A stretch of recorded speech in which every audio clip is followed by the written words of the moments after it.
Méditation du 12 juillet. Un poids de gloire. Oui, nos souffrances actuelles sont légères et durent peu de temps, mais elles nous préparent une gloire extraordinaire. Cette gloire dure toujours et elle est beaucoup plus grande que nos souffrances. Du Corinthiens 4, le verset 17, dans la version Parole de vie. Au moment où j'écris, une tempête se prépare. Les nuages chargés de pluie obscurcissent le soleil du matin. Je pense que la tempête reflète la situation dans laquelle je me trouve. Je viens de perdre mon emploi à cause de la crise économique de la Covid-19. Ma situation n'est pas exceptionnelle. En Angleterre où je vis, près de 3 millions de personnes ont perdu leur emploi et aux États-Unis, le taux de chômage est comparable à celui de la Grande Dépression des années 30.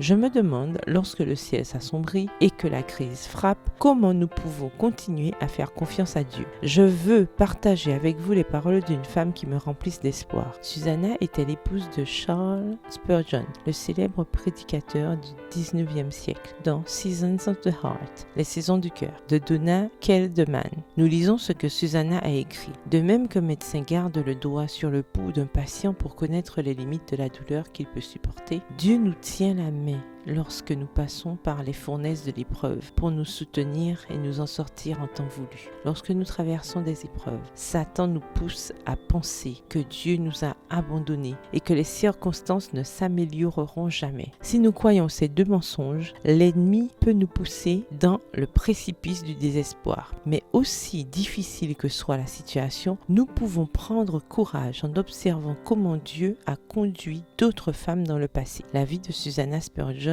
n'était pas facile. En plus de soutenir son mari qui souffrait de dépression dans ses fonctions ministérielles, elle luttait pour sa propre santé et restait souvent au lit pour pouvoir supporter la douleur. À propos de cette expérience, elle a écrit « Comme nos plus grands chagrins, nos pertes et nos afflictions semblent petits et légers lorsqu'ils sont éclairés par les rayons lumineux de la terre de gloire. Alors, réjouis ton cœur, pauvre enfant timide de Dieu. Tu n'as pas besoin de voir le chemin ici, car il a dit qu'il te guiderait et tu sais que les ténèbres et la lumière sont semblables pour lui. Nous n'avons pas besoin de voir où et comment Dieu nous conduira, nous avons besoin de lui faire confiance. Le jour peut être aussi sombre que la nuit, notre guide voit le chemin. Prière. Seigneur, merci de me serrer plus fort dans tes bras les jours les plus difficiles. Merci parce que mes difficultés ne dureront pas éternellement et parce qu'elles apporteront un poids éternel de gloire. Amen. Bonne journée, que l'Éternel vous bénisse.